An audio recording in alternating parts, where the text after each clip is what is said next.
welcome along to Friday's Formscan, and we're going to look at quite a few races actually across Britain and Ireland. It's Johnny Ward here, and I'm joined by Stephen Harris. How are you, Stephen? Yeah, fine, thanks, Johnny. Bit warmer over here. We were just saying when we finally turned the heating off after about 9 months, but it's going to be a wet weekend in the UK. I don't know about over there, but certainly Kempton, I would imagine, it's bound to ease a bit on Saturday. Yeah, and Punchestown called off today as we record this Friday, so thank God for the all weather later on. Stephen, you did want to start though on something just before we get to the form, and over the course of the conversation, we're going to look at races from Fairyhouse, Kempton, Newcastle, the Eider, and good card at Naas actually Sunday as well. But your ears pricked a bit with this news that there's greyhound racing in Wales faces a ban. Mark Johnson, who's made comments in relation to Stephen. This is, he says this should be a huge wake up call for racing. He's not wrong. Definitely. No, I mean, it is very worrying. I mean, it's a bit sort of thin end of the wedge job, isn't it? Obviously, Welsh politics are quite complicated, but having looked like they'd sort of averted the ban that was mooted a couple of years ago, I think the sort of coalition has had to sort of do a sort of dodgy backroom deal to get a budget to go through. And that's meant they've agreed to ban greyhound racing. Now, I don't think it's something, Johnny, that's going to happen immediately, and there'll probably be court challenges. And I think there's elections in Wales next year, which, looking at the polls, perhaps the Labour majority won't hold, but who knows about that? But no, it's not a good thing at all. There's only one dog track in Wales, but there's lots of dog trainers who some of them train at Swindon over the border sort of thing and come over. And Mark Johnson was. His response was much better than the BHA response. The BHA response read very badly, I thought.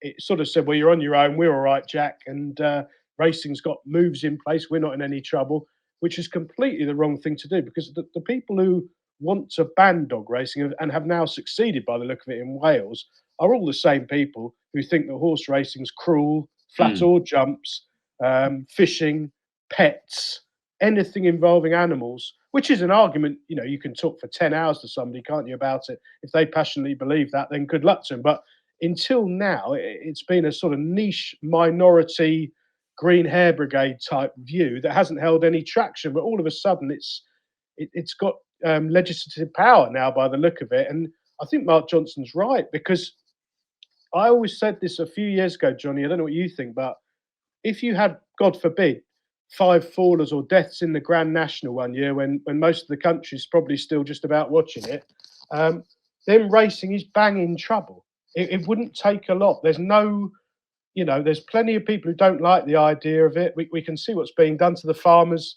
in the UK at the minute. There's not a great deal of rural strength in Parliament at the minute. So, yeah, I think Mark Johnson was right to highlight it and sort of put a rocket up the BHA really to get on the front foot with this.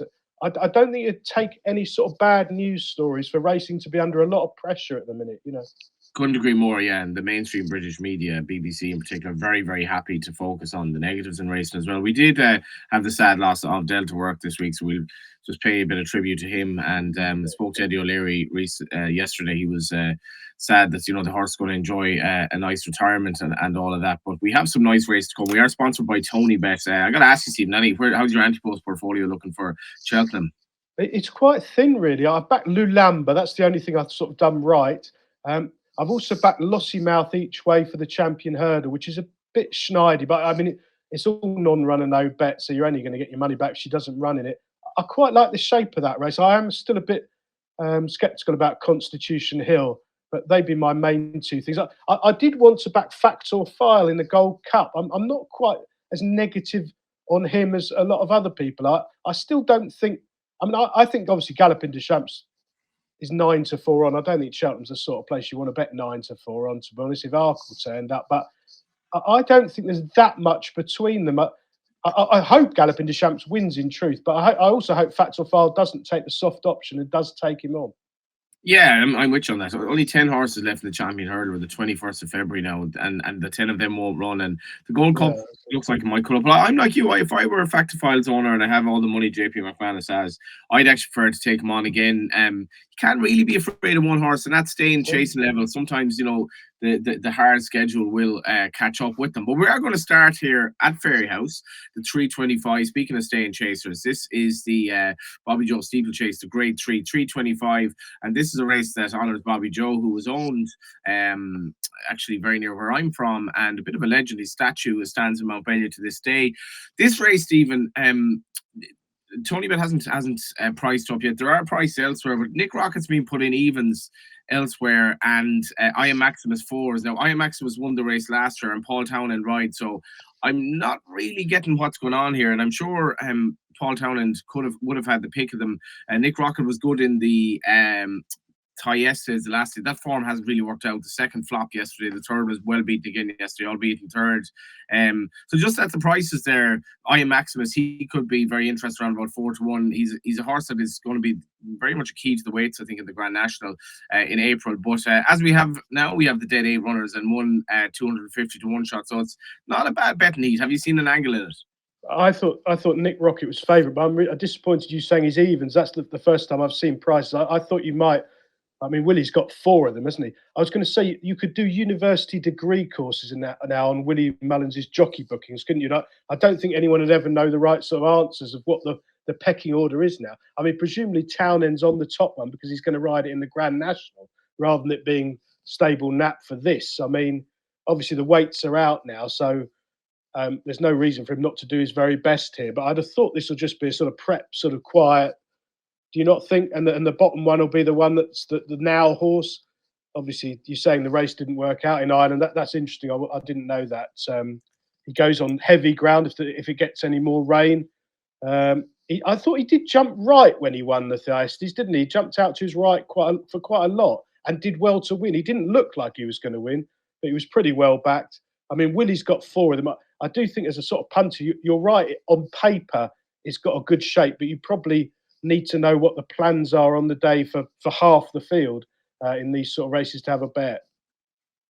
Yeah, well, last year, I Am Maximus won the race at Evans' favourite. He was ridden by Jody McGarvey on the day, wasn't it? Vanillier was in the race, Manila Crooner, so it wasn't a bad renewal.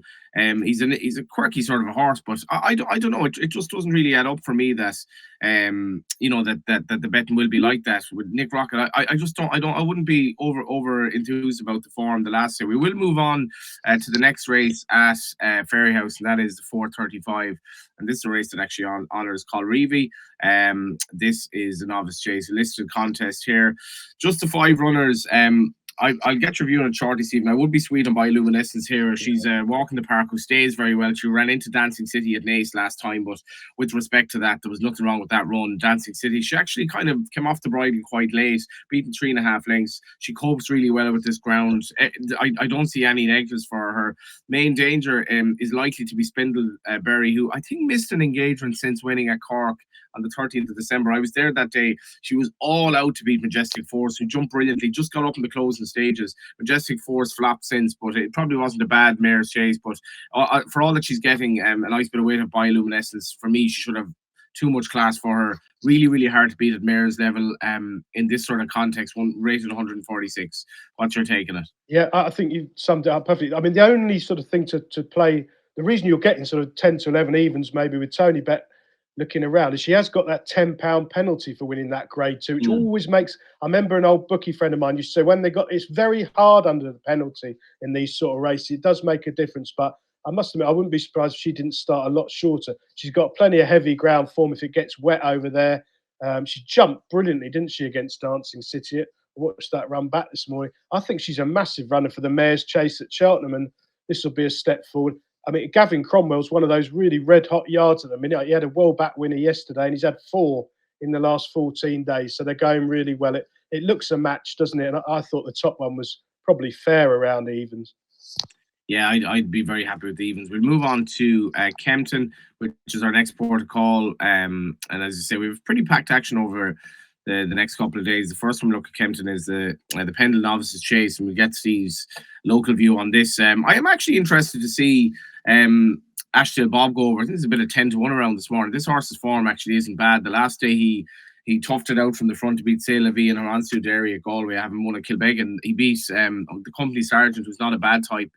at Kilbeggan. For all that this is a novice chase, he is a 10-year-old now, but I'm just not entirely sure about Rubo stepping up to 2.5 miles. He gave Loaded a bit of a fright the last day, very game in defeat without ever, I suppose, really troubling him. And this is the step into the unknown with regard to trip. He does get £5 off the top three as well. He's put in quite short. Imperial Saint as well from Michael Nolan and Philip Hobbs, who was third the last day behind Moon Durange at Cheltenham. What's your take on it? Well, I mean, I must admit, I think Rhubarb's got too short. I mean, I did tip him up originally, but the more you look at the race, I thought it'd be quite open betting, and it isn't. I think he's around about 6-4 chance. And the first thing to say about Rhubarb, I mean, people don't tend to discuss Paul Nicholls because he goes ballistic if you ever asked him, but he's had 38 runners in the last 14 days. He's only had 3 winners. Jeez. I mean, he's on 8%. I mean, he's struggling a bit. I mean, they've got no decent horses, have they? They've got no Grade 1 horses. Making a source of the horses going forward. Yeah, I mean, that's yeah, perhaps we shouldn't talk about that. I mean, that is interesting. I mean, I suspect people like Harry Derham and Dan Skelton, and obviously they're former pupils and very admiring of their old boss, but I suspect they're thinking this could be a changing of the guard job coming up, couldn't it? It does feel a bit like that this season. I mean, they had the Group 1 winner at Ascot the other day when Pic Dory won a match and Corbett's Cross didn't go on the ground, I don't think. And that's been it, basically, for the last few months. But, so it's thin growth. I mean, one thing negative about Rhubarb, as you say, uncharted territory with the trip 2 mile 4, he wouldn't be going. When he ran at Kempton, I know it was against Sergino when he fell eventually. He was about to beat the ambulance when he fell. I mean, he was absolutely dropping out the back of the TV. So he's back at Kempton. I don't think he'd want masses of rain either, would he? Because with his stamina being an unknown, and I mean, looking out the window, Kempton's like 2 minutes down the road, and we are forecast to get rain for about the next 48 hours. I mean, it never gets that bad at Kempton. It'd probably be good to soft, to be honest, if it poured, but that would be a slight concern. I mean, Imperial Saint, he's only a handicapper, but people do get sort of a bit sneery about handicappers. He's only run 5 times over fences. He's won 3. He definitely stays 2 mile 4 really well. He goes in soft ground. And Hobbs and Johnson White have been going really well. They've had a couple of winners in the last week. So no stable form issues there. I think it's a bit of a prices race. I've tipped up Rhubarb, but I couldn't imagine backing him at a short price. And as you say, the Irish horse is entitled to respect. Boom Born, this is his sort of track. He'll probably get a hold-up ride from Harry and go well. I suspect Dan's going perfectly well. He's had 9 winners in the last fortnight. So it's a trappy little race, this. I must admit, I suspect there'll be a difference of opinion about Rhubarb. There'll be plenty of people willing to lay him at a short price. But I think about he ran really well against Load of Sud at Warwick in the Kingmaker, didn't he? But I do think Load of Sud went too soon and then idled at Warwick. So perhaps that's a bit flattering, and maybe it's led them to step Rhubarb up in trip for the wrong reasons. I think if nothing else, Paul Nicholls, 3 from 38, it's dreadful start at the moment. Yeah. You know, I think the crack he's had with Johnny Deneen, which has been played out in various media, has been good for racing. One thing I do like about Paul Nicholls, he's good value from a journalist perspective. Like he's just like, I've been on preview panels with him, and he doesn't really have much of a filter, and he doesn't really care if he pisses you off. So he's kind of apt to, you know, I quite like that, because obviously a lot of trainers are more, I guess they're more circumspect with the media. But I'd still like him to have a good Cheltenham. Totally agree with you, Johnny. And actually, to be fair to you, when you're on racing TV and stuff, you do ask them proper questions. There's no deference. 90% of the racing media have deference to these people. It's much better to be like Roy Keane and say it as it is, and provoke an argument and have a row and say, what a terrible ride that was. What were you doing on that part of the track? Why were you so far back early on? Aren't the horses running dreadful, Paul? It'd be much better television. Punters would love it. Now, I mean, the trouble is you never get him on TV ever again if you did that. But it would be good television, wouldn't it? I think the end of your career, of course, but at least it would be good TV. I'd be famous for like 2 hours out of it, if nothing else. Let's move on to the Eider, the race in which they do stay longer than the mother-in-law. History of fashion going over here under Harry Sexton, now an 11-year-old for Pat Fahey, horse who stays very, very well. 6 to Percival of Galway. That was a good race at Leopardstown last time.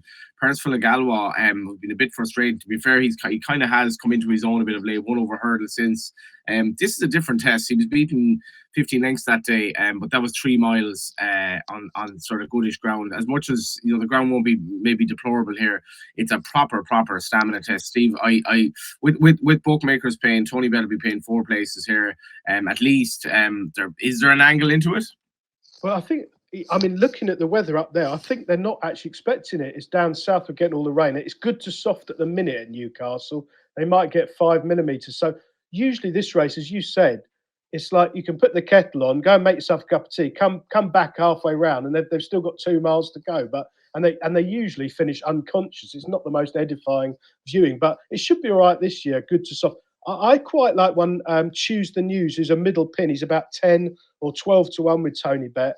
He comes from a yard I really like, Mark Wolford, I think he's had 4 winners in the last, which is good for a small yard in the last fortnight. Choose the News, ex-Irish pointer. He's only ever tried 3 miles, so this is a mile and a bit into the unknown for him. But he's one of those horses. He travels through his races like he's like half a stone ahead of his mark, and then doesn't find that much on the bridle. He's got more seconds than Oliver Twist on his card this season already, but he ran really well last time out, and just sort of jacked it off the bridle. I just think I don't want to back him each way. I don't want to be in the place part because he might not stay. But I think if he does stay, he'll come there cruising. He might just be able to do it on the bridle. He's a very interesting runner. I mean, I think he's 11 to 1 or 12 to 1. He might be bigger for looking. I think he'll run really well. Some of the front of the market, like O'Connell, who's a thoroughly likeable horse, all of his form this season's on soft and heavy, and he shot up the weights. He got a very well-judged ride the other day at Sandown from out the heat of the race, and it collapsed in front of him a bit. I'd be slightly leaning against him on good ground. I think he wants soft ground, and he's had a few hard races, so there's quite a lot hard to fancy. I thought Choose the News was interesting. Yeah, another horse interesting. I should mention ex-Irish. I like the way you're thinking. Who's a full brother or half brother to I know the way you're thinking. Ex-Cam Cromwell. He was second to Undeniable last day here. He's actually 11-year-old now as well, which kind of is mad to think. But he wouldn't be without a chance. Well, we will move on to. Our next port of call is going to be Kempton, and this is the Duncan Novices Hurdle at 3 o'clock. This is quite an intriguing race because it's I suppose it's unlikely to have much relevance, if any, in terms of the Supreme or anything like that. But for all of that, I mean, you struggle to get this amount of runners in the Novice Hurdle at Ireland this season. You have 8 runners. It's actually very competitive. You can make a case for plenty of them. The ex-Irish horse Starcross Lover has really progressed for Neil Mulholland. Miami Magic with a rating of 139, likely the horse to beat. But you can make a case for plenty here, actually. Yeah, I mean, this is a belting good race, actually. This is all the sort of almost the best of the UK novices, really, away from the top yards, unusually. The front few in the betting are Stuart Edmonds, Fergal O'Brien, Sam Thomas. I mean, Ben Pauling is one of the better yards, but it's probably all their sort of stable stars. I think Miami Magic, who finished second behind the horse of Twiston Davis at Aintree last time. That's good form. Potters, he's still on target for Cheltenham despite getting turned over next time. I thought the interesting one here, and it's taking a bit of a flyer at the price, is Royce, who's about 7 to 1 with Tony Bet. Different lines of form. He's not been running in the big races. He's been brought along gradually. He did take a nasty fall at Newbury in December, but he landed the odds at Uttoxeter. He's one of these horses, Royce. First thing, Ben Pauling's 7 from 22 in the last fortnight. He's absolutely flying, which is a plus. Royce is a sort of shell of a horse. He's a hard puller. He's going to be a cracking chaser in time, but he's just getting his act together. At Uttoxeter the other day, I think it was about 4 to 1 on, but he virtually bolted. He went about 30 lengths clear and come back to the pack, just looking like he was in trouble for a bit, and then went again. He's got a mega engine, and I can see Kempton at quite sharp on better ground, right-handed in a better race. He might settle for the first time under a more patient ride, and I think he's got lots of upside. As I say, the yard's flying. He's only had 3 runs over hurdles, unlike some of these who've shown their hand a bit more. I thought he was overpriced about 7 to 1. We will move on now to the 3:35. Definitely need Steve's help with this. This is the 3-mile handicap chase. Plenty of prize money, 150 grand up. Lowry's Bar heading the way to Highland, Our Power. These are horses very much familiar to us. Beachcomber for John Joe and John Joe Jr. And you have Kit Hat Dory at the bottom of the weights as well. Really, really competitive. Are you with or against Lowry's Bar? Well, I think I'd probably be against the front two, to be honest. I think they're about 7-2 and 5-1.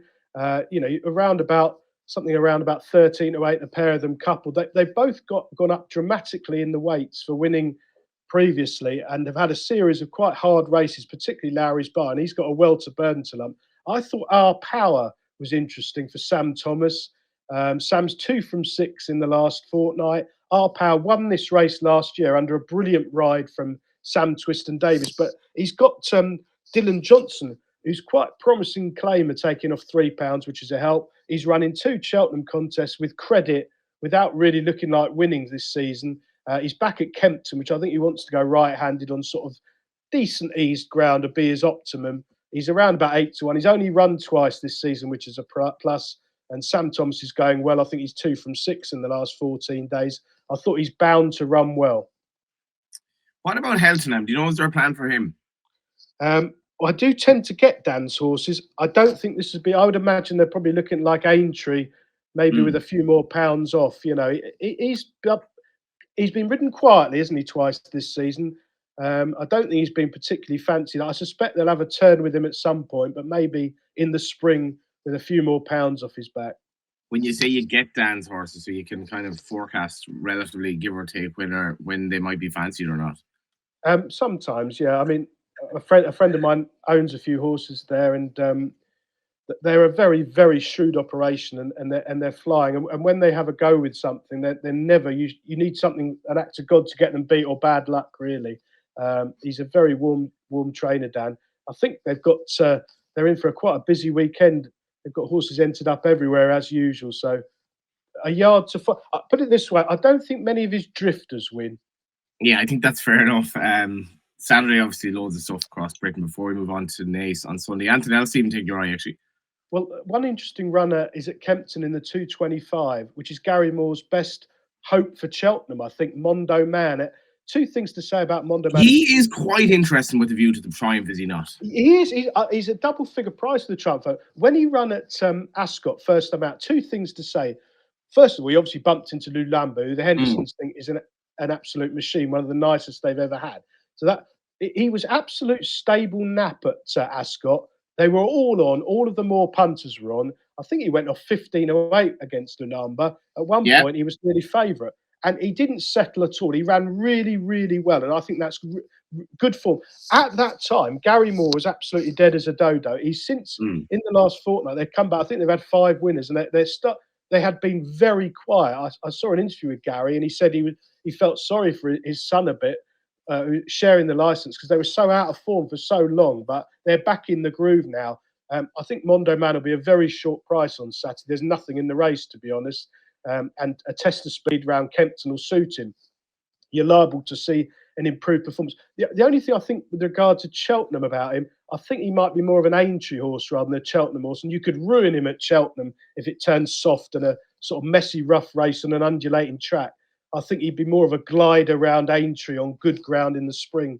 But he's got lots of class. He's a nice horse. And the boy who rides him, Caroline Quinn's a good jockey as well, I think. Yeah, I really like that run at Ascot. He was keen, but he jumped well. And I like how after being keen, he still rallied to finish second. And he's a 1.5 mile horse basically on the flat. A lot of these good flat horses don't take to hurdle. But for me, he looks like he will. And I don't know, the Triumph looks like one of the races of the festival to me. It's just so competitive. And Mondo Man, will he advance his claims 4-7, give or take? I imagine he will be something like that come Sunday, but keep an eye out for him. He's probably capable of winning by 10 lengths here if he puts it all in. We're going to move on to Sunday. Good racing actually at Naas on Sunday. We're going to start with the 220, which is a juvenile hurdle. So we've the juvenile hurdle we just spoke about, in which Mondo Man is going to be short price. Would have had the two Henderson hot pots from the juvenile division. I think we're both entered. Neither takes his chance.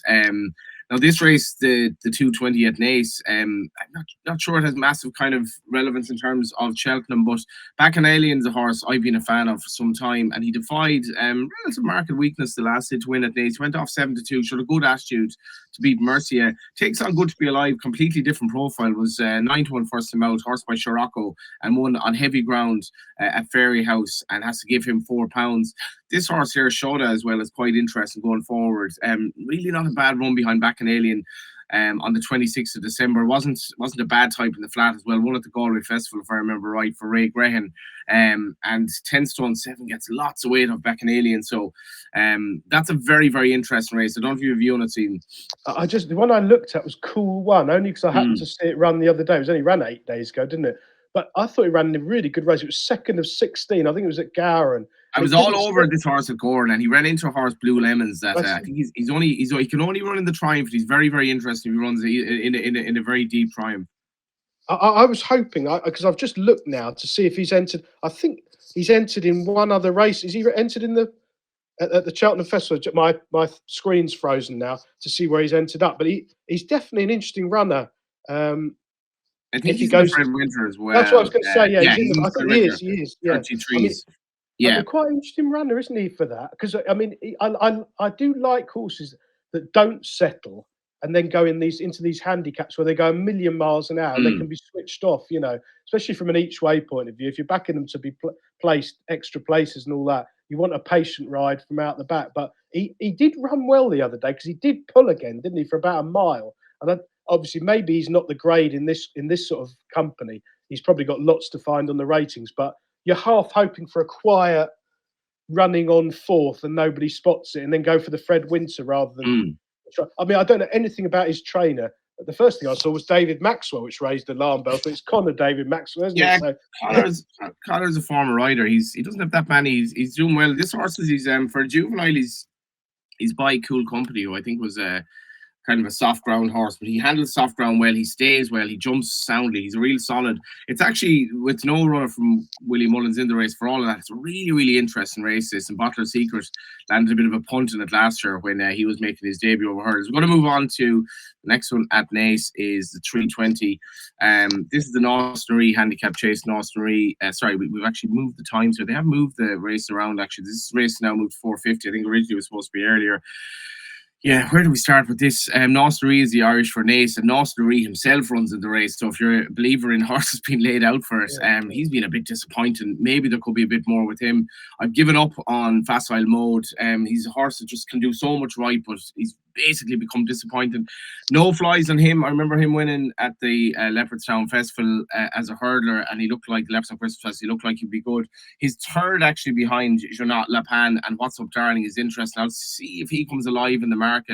The one we dreamed of did win well the last day at Punchestown. This does look a good bit tougher. Silver King's a horse, for all that actually he's miles out of the handicap. I think he'd be better dropping back to this trip, and he's not out of it if he puts it in. And obviously Shannon Royale bombed in the Tayeste the last day, but every chance in general form. And James Smith takes 5. I don't know if you've any view on this trappy contest, Steve.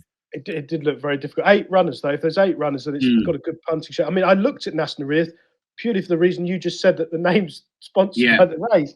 The only encouragement I could find was, I mean, it's run 3 times since returning from a break, all over fences, and it hasn't really cut any ice at all, has it? But maybe that was at a time when Henry de Bromhead was really struggling for winners, and he's going better now, and he's had 3 in the last fortnight. So perhaps they're coming right at the right time. And I guess he could be well treated over fences on the best of his hurdling form, but it was only a guess. Yeah, Henry's horse is definitely coming back in. Has had a couple of winners lately. The last race we're going to look at is the Grade 3, which concludes the card unusually at Naas. They're finishing up with a chase. I was actually at Naas when Blood Destiny won, I think, his first race over fences, which was give or take in March of last year. One thing about Blood Destiny here, he's going to be probably quite short. Espinito Bello would have a chance if sort of at his best. And Barry Connell, William Money, very impressive yesterday, so his horse on good form. He would have a chance, but Blood Destiny, he's a spectacular horse to jump at times. If you haven't had a bet in this, just enjoy the way he jumps, and he'll probably put everything else under such pressure that they'll struggle to deal with him. Rebel Gold, who has been a great stick for Pat Foley and won this race 2 years ago. I think he finished second to Fernie Hollow in it last year. I wouldn't rule him out at the price. He's 12 now, but Pat's a very good trainer. Blood Destiny should have too much class for this. Good race to finish us up, Stephen. Yeah, I mean, I think Blood Destiny would be quite an odds-on chance here. When we've got no prices, so we're guessing, but on the ratings, he's miles clear. And when he first run back at, I think it was Thurles, wasn't it, in that Grade 2? Mm. I don't think they conferred properly because Classic Getaway, Danny Mullins was on, and obviously Paul was on Blood Testing. They got in a right row on the lead from a long way out and set it up for Appreciate It to come from well off the pace, who'd lost his place completely. So I Classic thought Getaway boosted that form nicely since. Exactly, yeah. So it's good form. He got ruined on the lead. This will be one of those races. I suspect there'll be one horse in the market. He'll pop it off in front, Paul, and it'll make all the run. He's a good jumper, isn't he? And that soft ground, no bother. That all the horses who are closest to him in the ratings have got loads to prove. So I'd have thought he'd be a very thin price here. Yeah, just to mention William Money again, he was very, very good yesterday at Punchestown, the race meeting that did go ahead, and Barry Conlon talked him up as is his want. Another interesting runner in a Supreme that's obviously absolutely dominated by one horse. I'm going to get Stephen's best bet of the weekend. Before that, my bet, as I find it here, it's in the Colreevy, which is the second last race. Bioluminescence. Here it is, the 4:35. I really like this mare. I feel, as Stephen says, this she'll have bigger days ahead. She's rated 146. Around about 10 to 11 is fine by me. I really like her. She should have too much class for Spindleberry. Nap of the weekend from you, Stephen Harris. 3 o'clock at Kempton. I really like Royce. I mean, he's a shell of a horse. He's a hard puller. He's well up in class here, but he's got a bit of decent ground to run on. I think he wants to go right-handed. The yard's flying, round about 7 to 1. I think it's a fair price. Yeah, so that is, as I said, the Dovecote. That's a race that hopefully the 8 of them turn up, give a nice each way makeup in the race. All of them in with a chance as well, maybe Bar Blue Singer. So it's a really interesting little each way race. And Royce, yeah, around about 7, 8 to 1, have won the last 8 Talkster. It's a nice shout from Stephen. Thanks a million, Stephen. Pleasure. Thanks, Johnny. It was great. Yeah, that was Formscan, and we'll be back next week.